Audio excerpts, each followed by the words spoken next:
saludar, siempre un privilegio poder estar delante de ustedes dándole gracias a Dios pues por la vida que nos concede y también por el privilegio de acercarnos a su palabra. Así que espero que hayan tenido un excelente fin de semana y pues les doy la más cordial bienvenida a esta su casa en nombre de la Iglesia Bautista Obra de Dios. Así que pues vamos a orar para comenzar. Disculpen el retraso, por ahí un par de minutitos, pero gracias por estar presentes. Vamos a hacer una oración, hermanos. Acompáñenme, incline su rostro, cierre sus ojos, vamos a orar juntos. Buen Señor, en esta tarde agradecemos la oportunidad que nos das de iniciar juntos esta semana buscando tu rostro, Señor. Yo sé que seguramente muchos de mis hermanos ya han abierto tu palabra el día de hoy, han tenido un tiempo de comunión contigo, pero Señor, pues en este momento que hemos apartado para que juntos como iglesia busquemos tu rostro, te suplicamos que hables a nuestras vidas, que permitas que haya pues ese deseo, esa disposición para poder escuchar tu voz y pues nos esforcemos también por vivirla, por aplicarla a nuestras vidas. Bendice a cada uno de mis hermanos. Tú conoces, Señor, pues las situaciones por las que cada uno de mis hermanos pasa. Muchas de estas situaciones son complejas, pero sabemos que tomados de tu mano podemos hacerle frente a cualquier cosa. Permite, mi Dios, que nuestros corazones estén dispuestos, nuestros oídos abiertos, nuestra atención puesta en ti, en tu palabra, y pues suplicamos que tu Espíritu nos guíe en todo lo que hacemos. Recibe la gloria y la honra. Edifícanos, Señor, a través de tu palabra, en el nombre de Jesús. Amén. Pues acompáñenme a alabar al Señor, hermanos. Vamos a cantar juntos este coro que lleva por título Vine a adorarte, y yo creo que ese es el anhelo en el corazón de todos los que estamos aquí en este momento, alabar a nuestro Señor, tener oportunidad de poder gozarnos en su presencia, y parte de ese gozo, y es un privilegio que también tenemos, es el poder cantar, el poder alabar a Dios a través del canto. Así que ¿por qué no lo hacemos juntos? Vamos a cantar Vine a adorarte.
Vine a adorarte, vine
pensar en lo grande que es nuestro Señor y en el privilegio en verdad que tenemos de poderle adorar, debe de llevarnos, hermanos, a tener corazones agradecidos en medio de las situaciones complicadas por las que, pues yo sé que muchos de ustedes están pasando, complicado, pues lo que hemos estado viviendo, no solamente en cuestiones de pandemia, sino pues con todo lo que ha estado sucediendo alrededor de nosotros. Y pienso, por supuesto, en todo lo que ha estado generando y provocando tanta lluvia, huracanes, temblores. En nuestro país hay varios estados que en este momento están pasándola mal por inundaciones, si entiendo bien, Acapulco, Veracruz, Hidalgo, ¿no? El mismo Estado de México, en Ecatepec, el derrumbe que hubo en Tlalnepantla, en fin, hay un montón de cosas bien complicadas. Pero nosotros tenemos el privilegio de contar con la palabra de Dios, de podernos acercar a las Escrituras. Y hoy vamos a continuar en el Evangelio de Mateo, capítulo 21, versículos 33 al 46. Mateo 21, versículos 33 al 46, por favor. Le voy a dar lectura en la Nueva Traducción Viviente. Ahora escuchen otra historia. Cierto propietario plantó un viñedo, lo cercó con un muro, cavó un hoyo para extraer el jugo de las uvas y construyó una torre de vigilancia. Luego les alquiló el viñedo a unos agricultores arrendatarios y se mudó a otro país. Llegado el tiempo de la cosecha de la uva, envió a sus siervos para recoger su parte de la cosecha. Pero los agricultores agarraron a los siervos, golpearon a uno, mataron a otro y apedrearon a un tercero. Entonces el dueño de la tierra envió a un grupo más numeroso de siervos para recoger lo que era suyo, pero el resultado fue el mismo. Finalmente el dueño envió a su propio hijo porque pensó, sin duda respetarán a mi hijo. Sin embargo, cuando los agricultores vieron que venía el hijo, se dijeron unos a otros, aquí viene el heredero de esta propiedad, vamos, matémoslo y nos quedaremos con la propiedad. Entonces lo agarraron, lo arrastraron fuera del viñedo y lo asesinaron. Jesús preguntó, cuando el dueño del viñedo regrese, ¿qué les parece que hará con esos agricultores? Los líderes religiosos contestaron, a los hombres malvados les dará una muerte horrible y alquilará el viñedo a otros que le darán su porción después de cada cosecha. Entonces Jesús les preguntó, ¿nunca leyeron las Escrituras? La piedra que los constructores rechazaron ahora se ha convertido en la piedra principal. Esto es obra del Señor, y es maravilloso verlo. Les digo que a ustedes se les quitará el reino de Dios, y se les dará a una nación que producirá el fruto esperado. Cualquiera que tropiece con esa piedra se hará pedazos, y la piedra aplastará a quienes les caiga encima. Cuando los principales sacerdotes y los fariseos oyeron esa parábola, se dieron cuenta de que contaba esa historia en contra de ellos, pues ellos eran los agricultores malvados. Querían arrestarlo, pero tenían miedo de las multitudes que consideraban que Jesús era un profeta. Al interpretar, mis amados hermanos, esta parábola, lo normal es tener en cuenta como el punto principal. Y yo creo que a veces cuando estudiamos las parábolas no hay que darle importancia a todos los detalles. Normalmente cuando nosotros tratamos de encontrar el sentido a cada detalle, podemos cometer en ocasiones hasta la equivocación de tratar la parábola como si fuera una alegoría. Y la realidad es de que no es así. Sin embargo, en este caso es diferente. Esta parábola se presta precisamente para que nosotros podamos analizar algunos detalles en la misma, y creo que son bien importantes el resaltar algunos de ellos, porque estos detalles tienen un significado espiritual y para nosotros es importante entenderlo, tenerlo presente. Así que nosotros vamos a ver que al final lo que Jesús les dice directamente a los líderes religiosos, a los sacerdotes y los fariseos, ¿no? pues es algo que también puede decirnos a nosotros hoy en día, pero a diferencia de los fariseos, de los maestros de la ley, de los sacerdotes, a veces nosotros podemos perdernos un poquito en el lenguaje y en lo que el Señor estaba comunicando, pero para ellos, en aquel momento, por supuesto que estaban bien familiarizados con lo que Jesús les estaba diciendo en esta parábola. Todos los detalles se fundaban en lo que para los que oían en ese momento la parábola que el Señor les contaba, eran hechos bien conocidos, tenía que ver con lo que estaban viviendo en su contexto. Por eso digo que para nosotros de repente puede ser algo diferente. Sin embargo, interesante que nosotros podemos tomar estos hechos para pues simplemente aplicarlo a nuestra vida. Ahora, para ustedes no es desconocido que precisamente cuando muchas ocasiones, sobre todo en las escrituras y en el lenguaje del pueblo judío, cuando se hablaba precisamente de la viña del Señor, se estaba haciendo referencia al pueblo de Israel. Era una imagen profética muy familiar para la nación judía. Ellos se reconocían como esta viña de Dios, la viña del Señor de los ejércitos, decía el profeta Isaías, es la casa de Israel.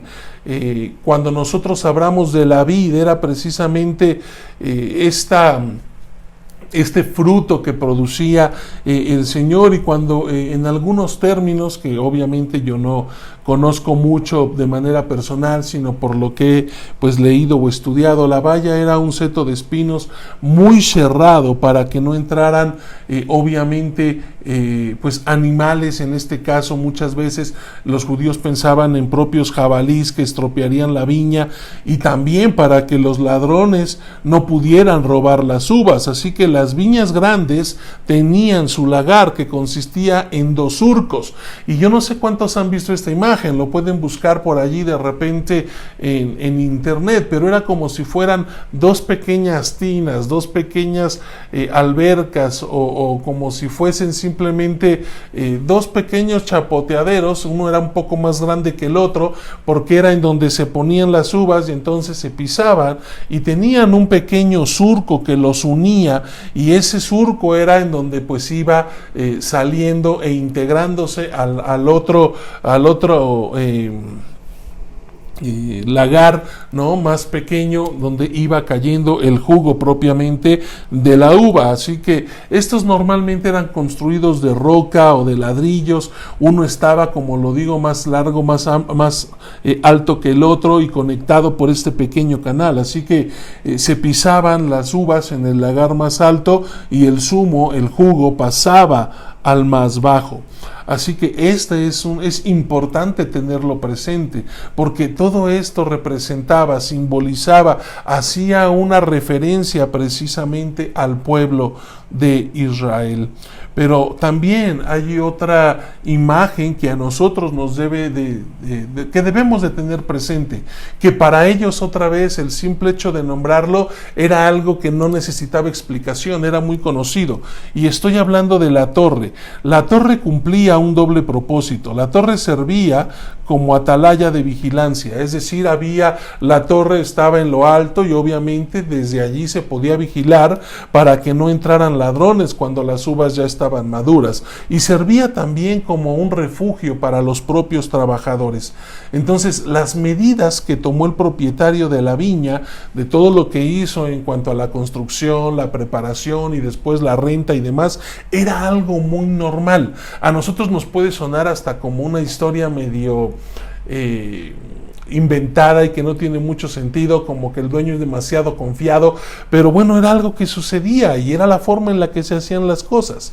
En tiempos de Jesús, Palestina era un lugar dedicado a pequeños lujos. Era por lo tanto muy familiar que los propietarios se ausentaran y dejaran sus propiedades precisamente a cargo de otros que les pagaban a su debido tiempo cuando ellos regresaban.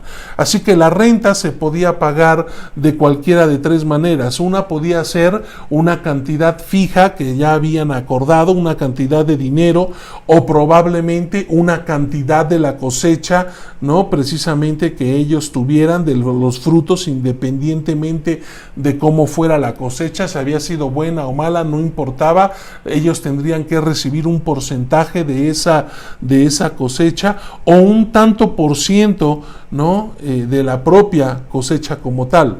Aún en este caso, la actuación de los arrendatarios en la parábola no era del todo inaudita, o sea, era algo que otra vez los fariseos, los religiosos que lo estaban escuchando, tenían claro que así sucedían las cosas.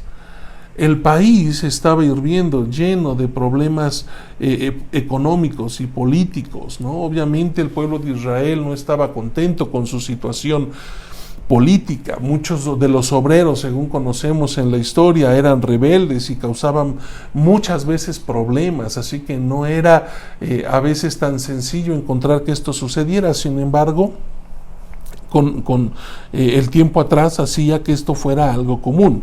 Así que la acción de los mismos arrendatarios al matar al hijo del dueño era algo posible, era algo que probablemente no es que pasara todos los días, pero seguramente que algunos de ellos habrían sido testigos de situaciones como esas. Tan es así que no dudan un instante en la respuesta. Cuando el Señor Jesús termina de contarles la parábola y les pregunta, bueno, ¿y ustedes cómo piensan que reaccionará el dueño del terreno cuando se entere de lo que sucedió? ¿No? Como yo lo dije, para ellos sería muy fácil como oyentes reconocer e identificarse con las situaciones de esta parábola. Así que es importante estudiar estos detalles para que a nosotros nos quede más claro, ¿no? Y tenemos que dejar bien sentado algunos detalles que como lo he ido mencionando, es importante que nosotros, que no estamos tan familiarizados con el estilo de vida y la dinámica social del pueblo de Israel en aquel tiempo, podamos tener presente. Como lo dije antes, la viña es la nación de Israel y su propietario, usted lo sabe bien, es Dios. Los labradores, pues son los líderes religiosos de Israel que estaban a cargo de mantener en buen estado a la nación.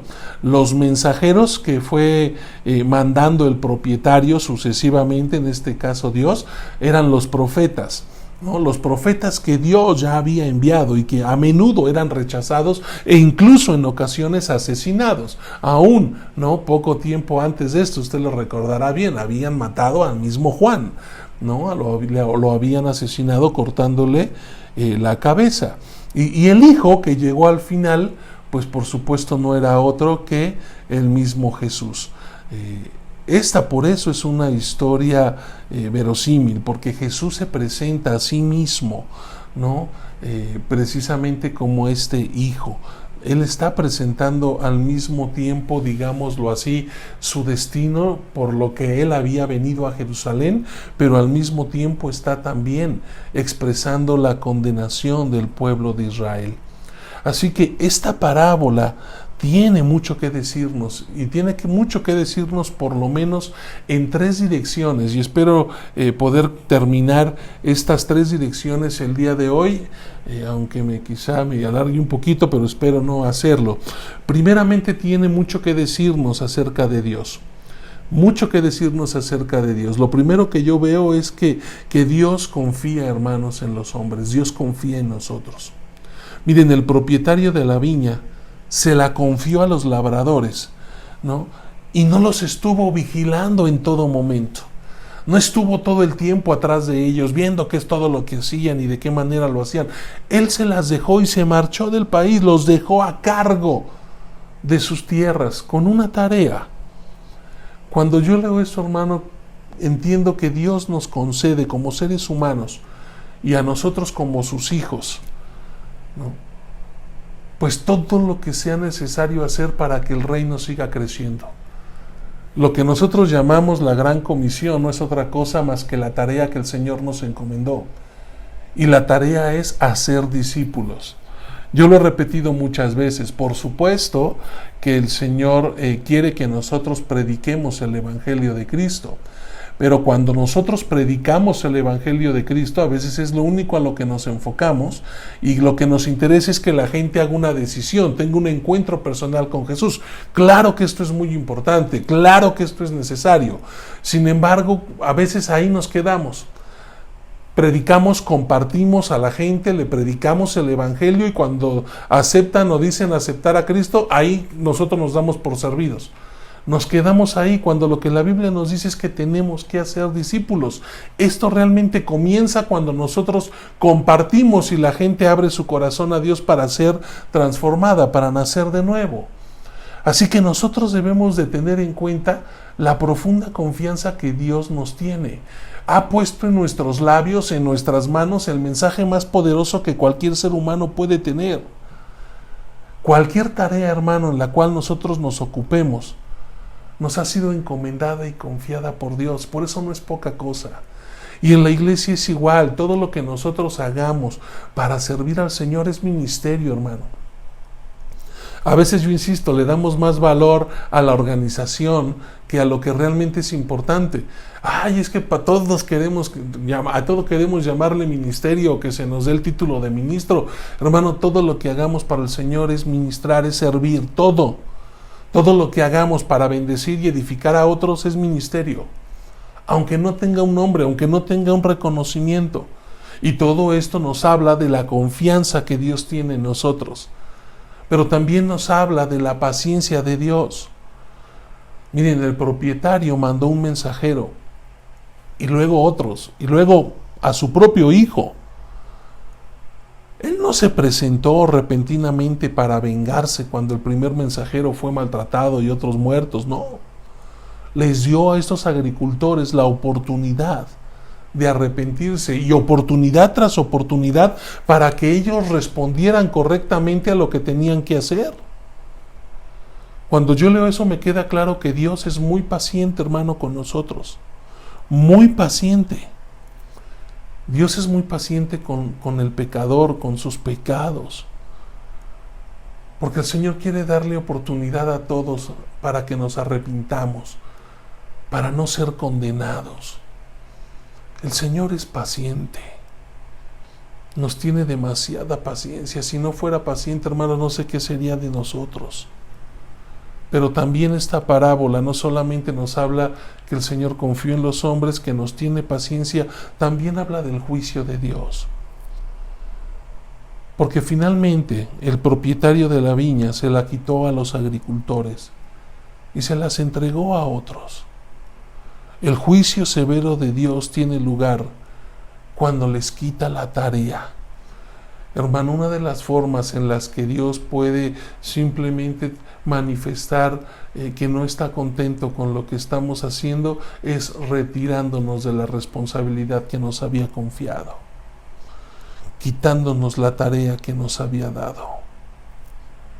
Una persona, un cristiano, ha llegado a su más bajo nivel cuando ha dejado de serle útil a Dios.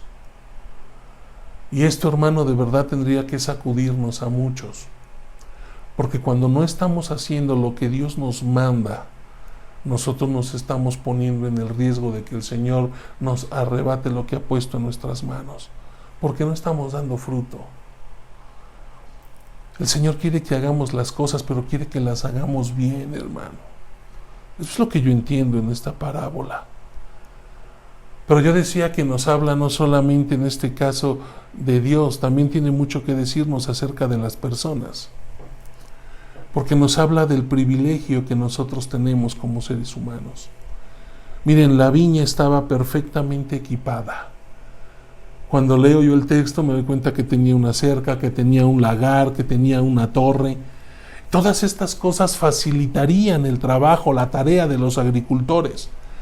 Todas estas cosas eran herramientas, instrumentos, ¿no? Las mismas instalaciones que permitirían que estos hombres cumplieran su tarea sin ningún problema. Y cuando yo leo eso, entonces me queda claro que Dios no solamente se la pasa dando órdenes, Dios no solamente nos ordena y nos deja tareas que hacer, no, Él también nos capacita y nos da los medios para realizarlas. Por eso cuando Dios pone algo en tu corazón, hermano, es importante que tú confíes en Él y lo hagas. Es impresionante, de verdad, yo se los puedo decir y no es queja, pero a veces es impresionante el número de hermanos que se la pasan quejando porque están esperando que yo como pastor les diga qué hacer. Quien me conoce sabe que yo no soy así, a mí no me gusta andar detrás de la gente diciéndole qué hacer. Yo sé que probablemente en ocasiones el llegar al extremo también es malo, es incorrecto, pero por eso muchas veces hasta uno prefiere hacer las cosas, ¿no? Porque eso de estar detrás de todos y de estar atrás y casi a veces hasta rogándole a la gente para que sirva, cuando en realidad es un privilegio que nosotros tenemos, pues la verdad es de que no va conmigo, ¿no? Yo no soy de esa manera. Hermano, Dios ha confiado dones y te los ha dado. Cuando nacemos de nuevo, el Señor nos capacita. Él, cuando pone delante de nosotros una tarea, lo que espera es que la cumplamos. No, es que nadie me apoya, hermano, de verdad, apóyate en el Señor. Él te va a dar las herramientas necesarias para cumplir con lo que puso en tu corazón. La orden que te dio te va a dar las herramientas para que la cumplas. No estás solo. Por supuesto, ¿no? La iglesia está pues para apoyarnos, la iglesia está para respaldar esto y pues obviamente si es del Señor está acompañado de oración, ¿no? Usted también sabe que por lo general no soy un pastor que sea de los que ande diciendo que no. Por lo general, si alguien tiene deseos de servir, trato de facilitar las cosas para que lo hagan, ¿no? Pero necesita, hermano, asumir su responsabilidad. Esta parábola nos habla otra vez, tiene mucho que decirnos acerca del privilegio que nosotros tenemos, pero también nos habla de la libertad que el Señor nos ha dado. Yo lo dije hace un momentito, el propietario, Dios, dejó que los agricultores hicieran su tarea como ellos quisieran, no les dio instrucciones, no les dijo cómo, y esto, hermano, hay que tenerlo bien claro, porque Dios no es un capataz tiránico. Muchas veces los que nos volvemos capataces somos nosotros. Hasta donde yo entiendo, ellos tenían una tarea que cumplir. Se habían quedado con responsabilidades. ¿Qué es lo que Dios esperaba? Que lo cumplieran. El dueño, ¿qué es lo que esperaba? Que lo cumplieran. ¿Qué es lo que espera Dios de nosotros? Exactamente lo mismo. Pero no hay una sola forma de hacer las cosas. Y miren, ese es un problema que a veces nos encontramos en las iglesias. Hermanos que simplemente no aprenden a trabajar juntos como equipo y se hacen grupitos porque quieren un grupo hacerlo de una manera, otro grupo de otra manera. Unos están de acuerdo con el pastor, otros no están de acuerdo con el pastor y entonces están de acuerdo con algún otro hermano o hermanos que proponen hacer las cosas como siempre se han hecho o de una manera diferente. Hermano, al final la vida, y yo creo que como la vida, la iglesia tiene que cambiar, tiene que aprender a adaptarse al tiempo que está viviendo.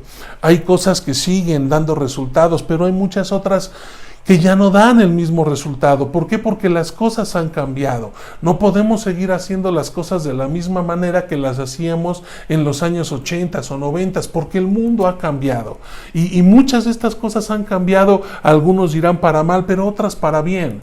¿Qué hubiera sucedido? ¿Qué hubiéramos hecho en aquel tiempo? Imagínese usted lo complicado que hubiera sido en los 80 que nos pasara esto, que atravesáramos esta pandemia. Oiga, hasta en eso Dios ha sido muy misericordioso con nosotros.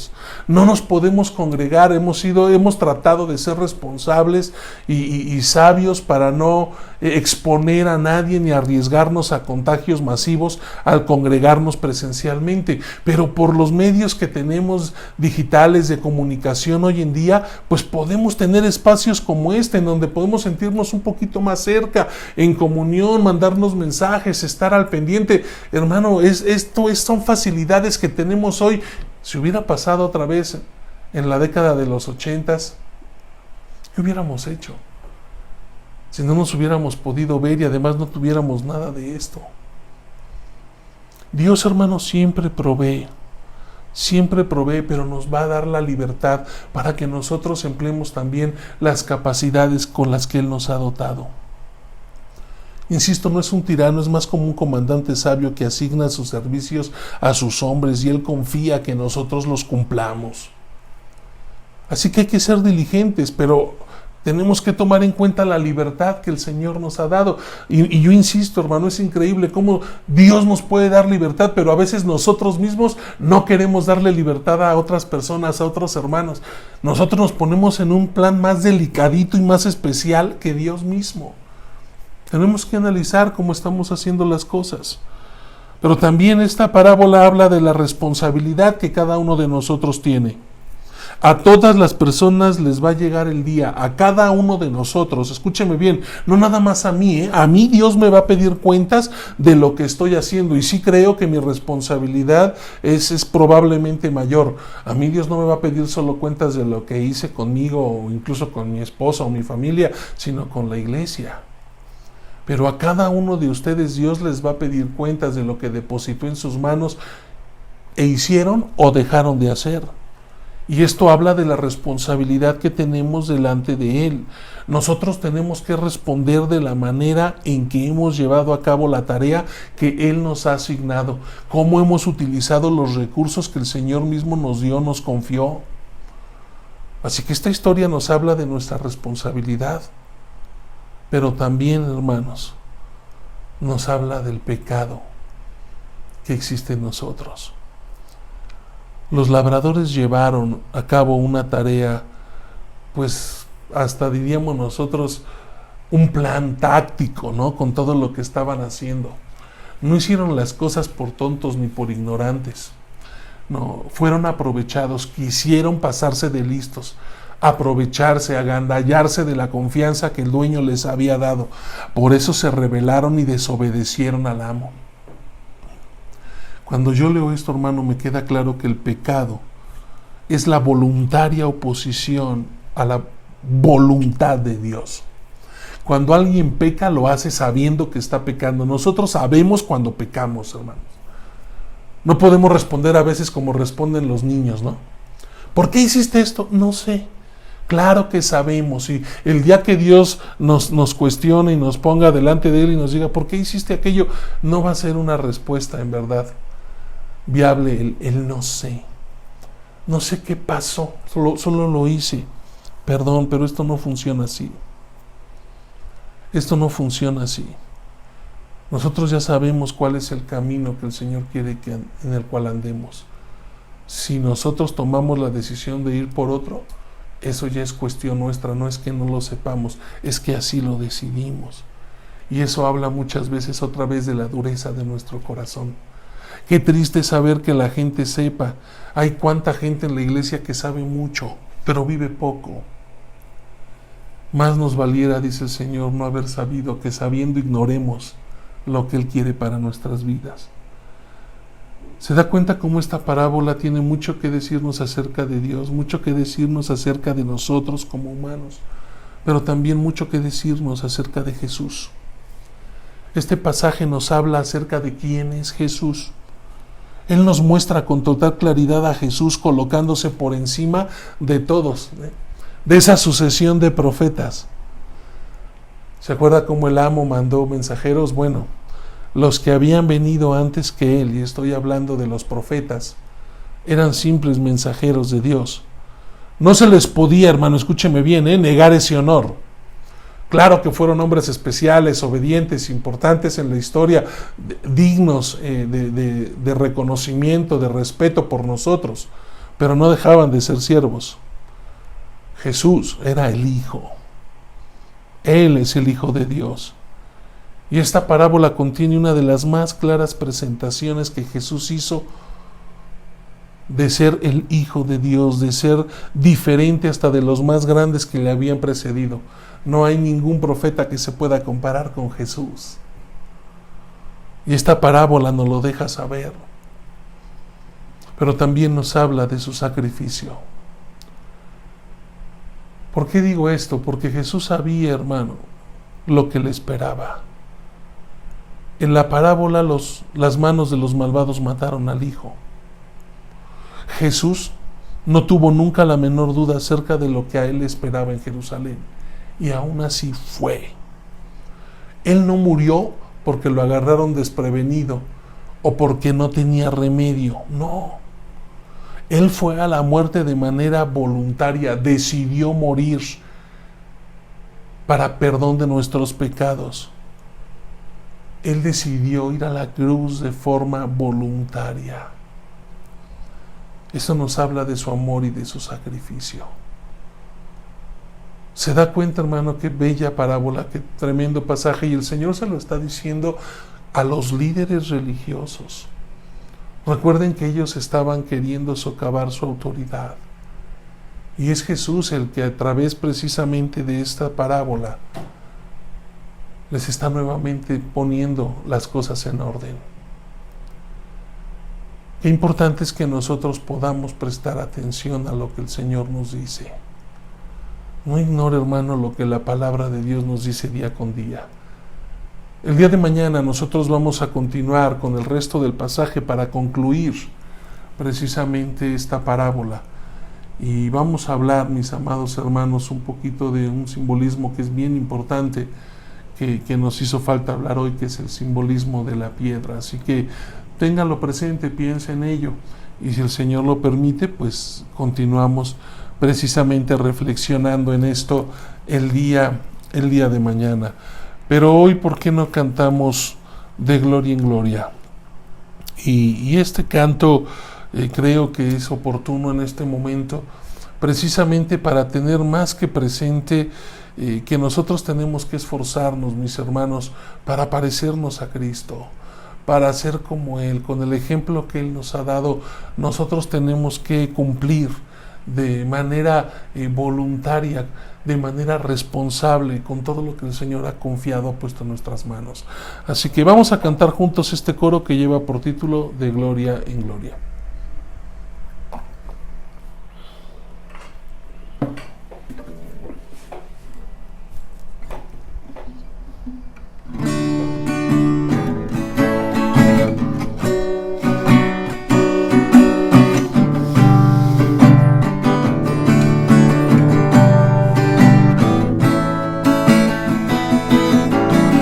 Gloria en gloria te veo, cuanto más te conozco, quiero saber más de ti. Mi Dios, cuán buen alfarero, quebrántame, transfórmame, moldéame a tu imagen, Señor. Quiero ser más como tú, ver la vida como tú, saturarme de tu espíritu y reflejar al mundo tu amor. En gloria te veo, cuanto más te conozco, quiero saber más de ti. Mi Dios, cuán buen alfarero, quebrántame, transfórmame, moldéame a tu imagen, Señor. Quiero ser más como tú, ver la vida como tú, saturarme de tu espíritu y reflejar al mundo tu amor. Quiero ser más como tú, ver la vida como tú, saturarme de tu espíritu y reflejar al mundo tu amor. Y reflejar al mundo tu amor, y reflejar al mundo tu amor.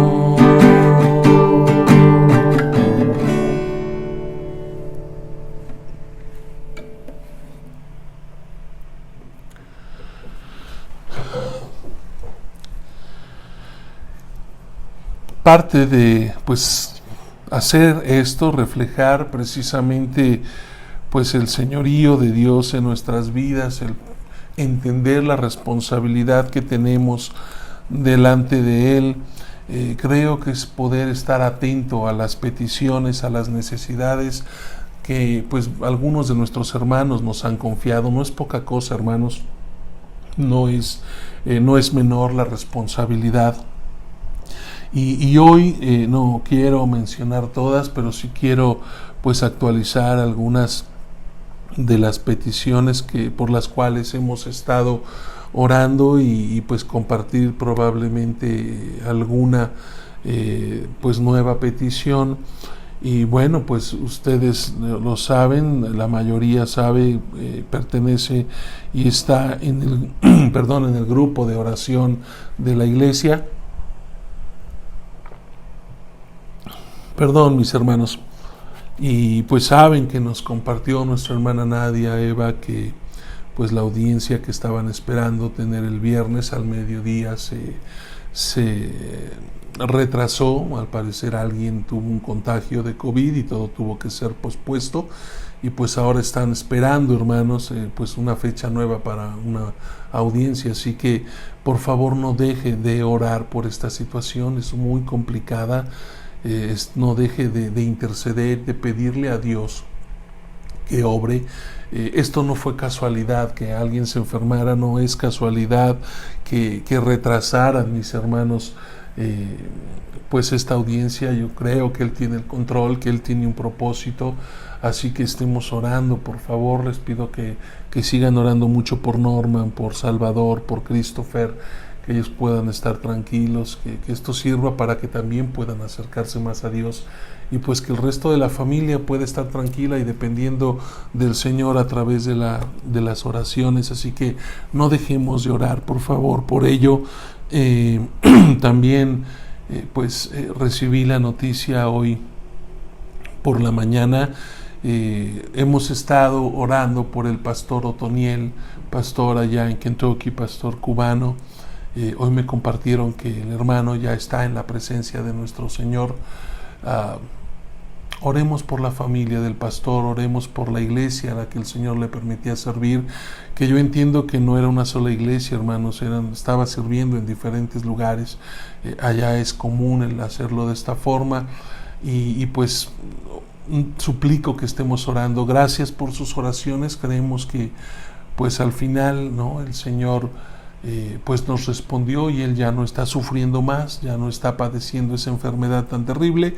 Así que pues ahora oremos por la familia del pastor Otoniel.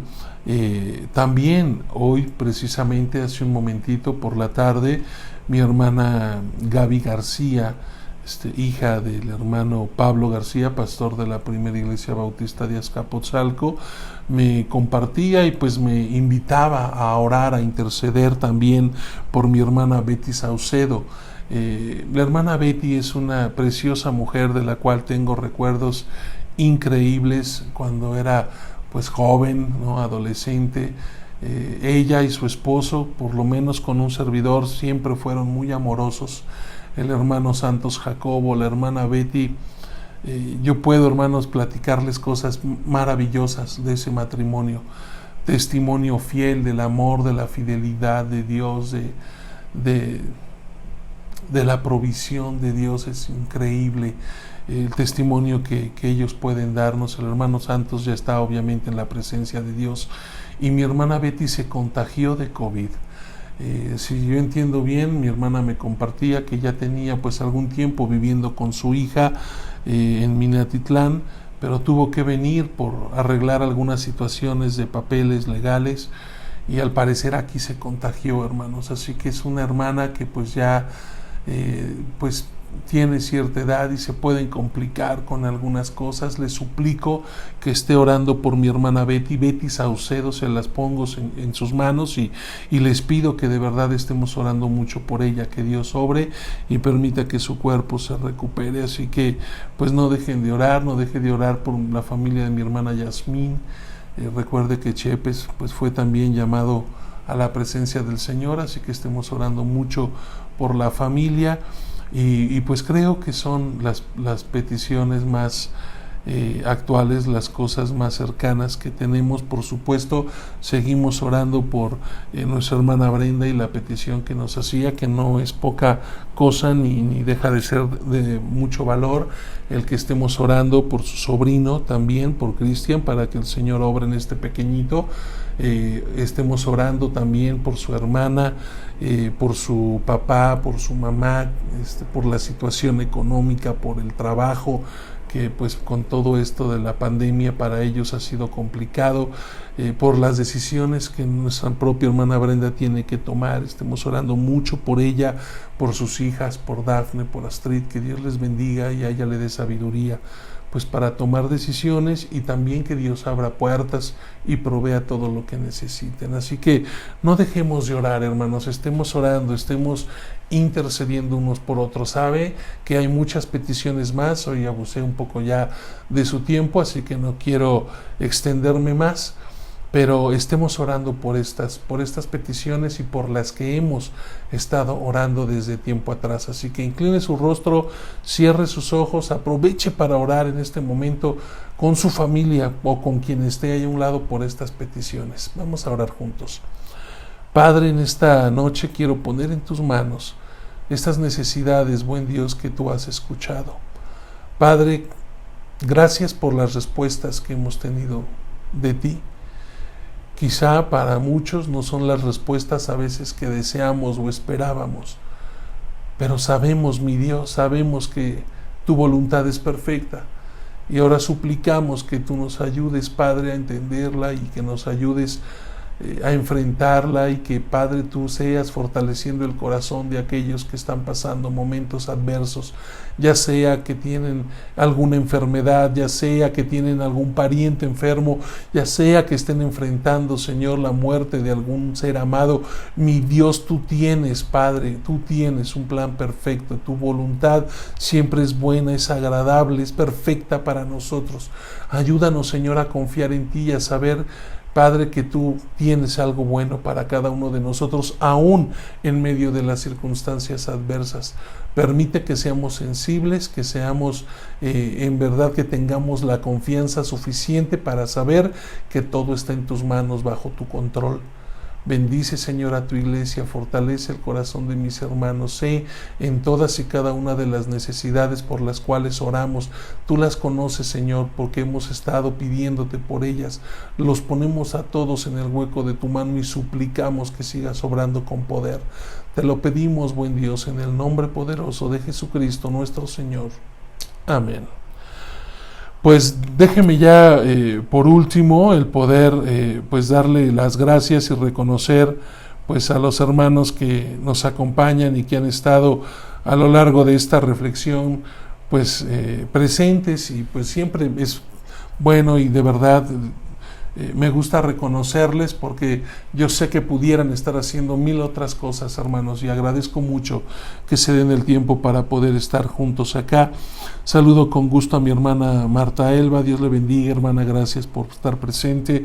A mi hermana Alicia Macías, un fuerte abrazo, igual que a mi hermano Joel, Dios les bendiga, gracias por conectarse.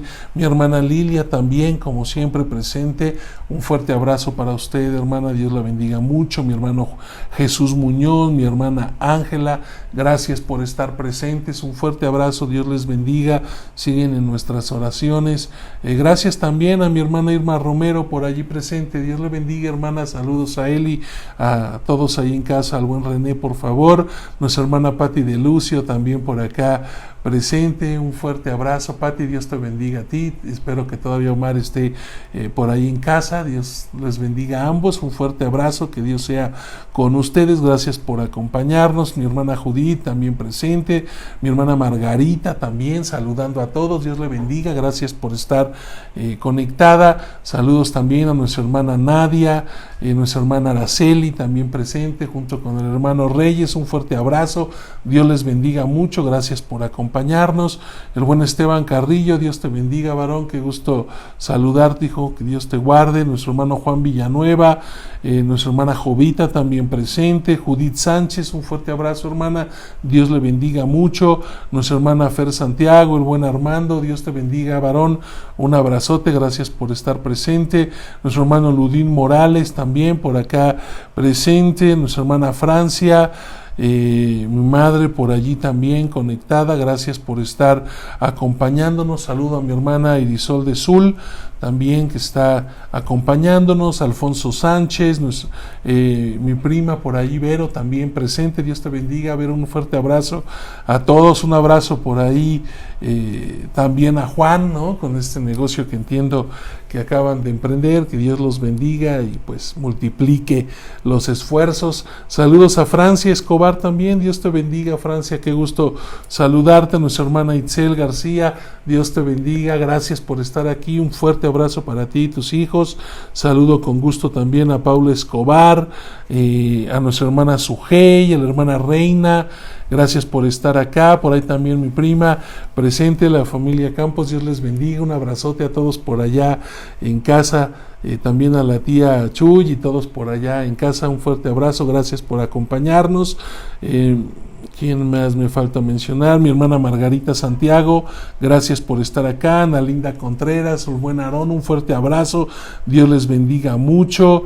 Ricardo Johnson, nuestra hermana Laura, el buen Mario, Luis Penieres, gracias por estar acá. Mi hermana Gaby Cepeda también, seguramente Toño también por allí conectados, gracias por estar aquí, les agradezco mucho, en verdad, que siempre nos acompañen. Les mando un fuerte abrazo y pues los espero el día de mañana para continuar y darle cierre a esta parábola. Pues que tengan una excelente noche, hermanos, les mando un cordial abrazo y pues que el Señor les bendiga. Nos vemos mañana.